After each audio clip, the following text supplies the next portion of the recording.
Hi everybody, it's Kathy here, and today I've got something a little bit different. I'm joining along with the Jewelry Nutting Addicts swap group on Facebook, and they are this year for every week doing a 6x4 index card, which they are altering and adding a doll to. Now, I love my jewelry nutting dolls, and I am so grateful to get back to playing with them.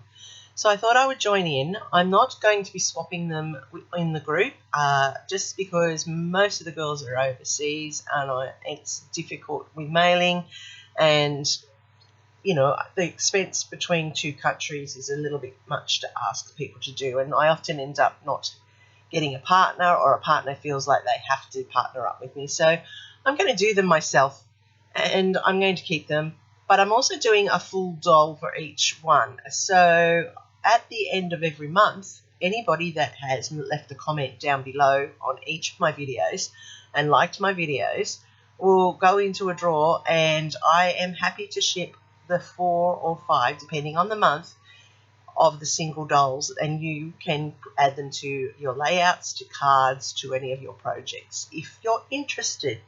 The doll I'm using for the first week is Mary, and she is just adorable. Look at her there with her little hair and her little frou-frou skirt.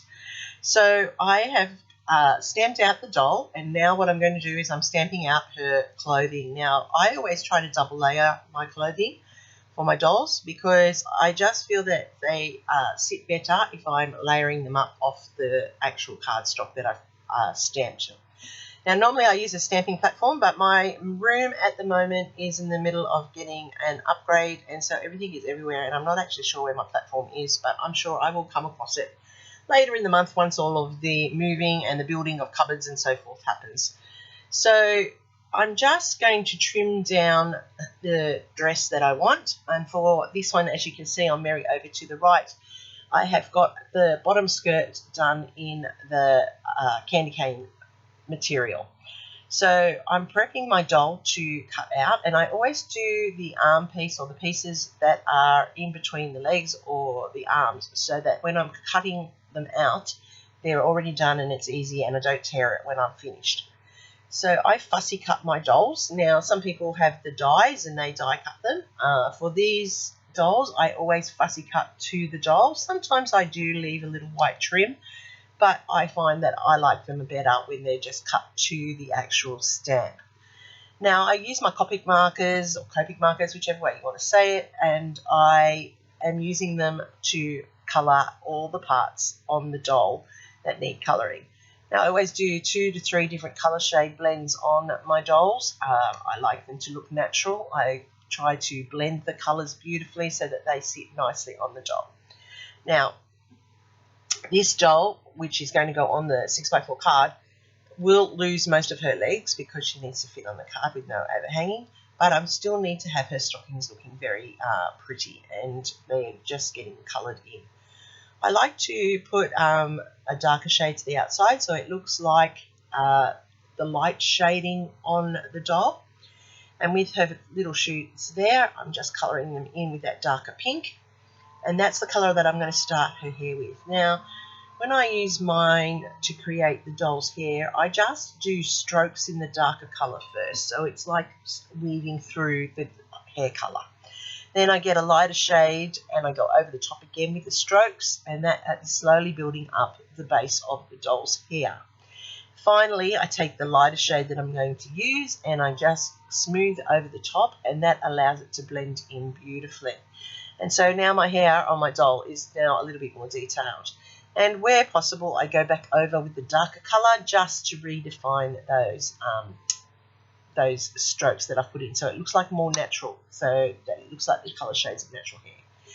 Then to soften it all up and to make it all look super natural, like it's got blonde streaks through or natural highlights through the hair, I use my white gel pen just to add in a few extra strokes, and that's how I come about doing the doll's hair. I have cut out in the pink that I'm using as her blouse or her top, the whole dress, because I want that underneath in the full form. The reason being is that I'm going to do a little bit of a kick up with her over skirt so that there's a little bit of dimension there, and you'll see the pink underneath. Now I have got to add the cuff of her dress, and I forgot to cut that out, so I'm just going to quickly fussy cut that bit out. And this is the beauty of the scraps. You use up all your scraps, and they go from a piece of paper that may or may not get used out of your pile of papers into something that is quite beautiful and effective and that can be used on lots of projects. Now my 6x4 cards, as I said, I'm making them and using them along. They probably end up being card toppers somewhere down the line, or I may keep them as journal cards. I'm not too sure yet. So at the moment I'm just building her skirt, and I have cut different parts of it, which is allowing me to roll up her skirt so that it looks like it's swinging in the wind or swinging as she's walking or twirling. And I really do love Mary. Now for the first week, that's the first week of these cards, we had the prompts light pink, pearl, and favourite.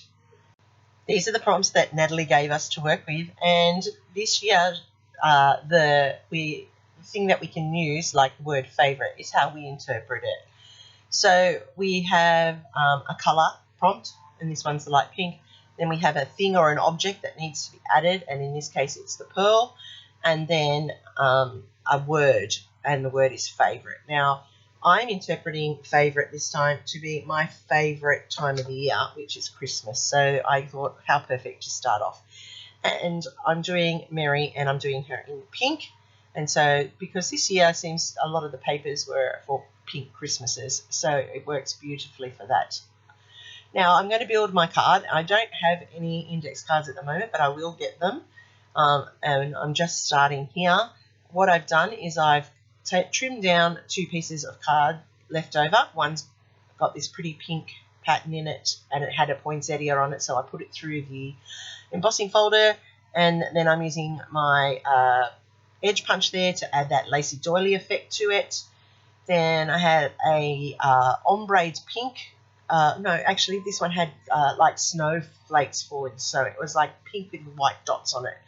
And so I then put that through the embosser with the Swiss dots so that I could put that raised effect onto the background of the card, giving it a little bit of texture instead of just being flat for the background. Now, my double-sided tape is not being very helpful today, so I'm just layering it up on here, and I'm making sure that it's down nice and secure. And as I said, I'm either going to use these as journaling cards throughout the year, or I'm going to probably put them on cards and use them for cards.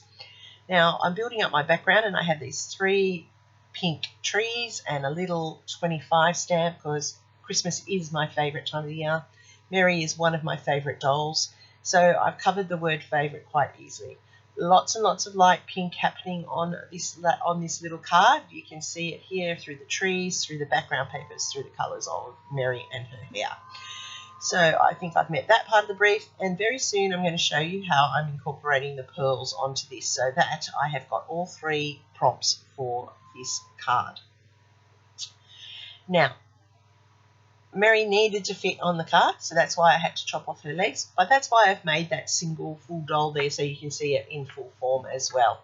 And remember, if you give me a thumbs up and you leave me a comment down below on all of my videos through the month of January, I will then have a draw at the end of January, and you might be the lucky recipient of these 4 or 5 dolls that I will use over that time period. I'm using pearls here. I put a pearl button to her belt in the middle, and I'm putting pearl strands across the tree like lights. And I'm just working them onto the little card there, and you can see that they're just stringing away beautifully across the trees, and they look amazing. So that's how I've put the pearl into my little card, and it's just that little bit of extra bling that adds to the overall. Put little pearls on her ears, like she's got pearl earrings, and I'm quite pleased with how this has turned out. I'm using some shimmers now in the clear so that they sparkle. Christmas needs to sparkle. I put it onto her little mittens, and I've also put it onto her stockings, and I put it at the top of the stars of the tree.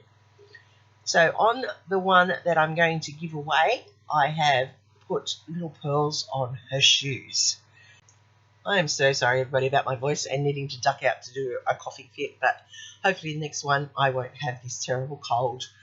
All right, so as I said, I have a full doll there. She has pearls on her shoes, and she is incomplete. And there is this card up nice and close. And you can see the pearls on the trees there, the sparkle on the stars, and you can see the pearl on her belt. And that's my Mary on my card.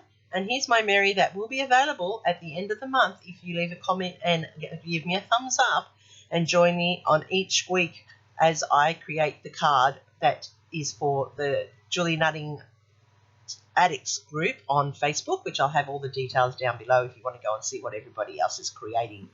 And maybe you might get inspired enough to join in and join Natalie and the girls with their swaps.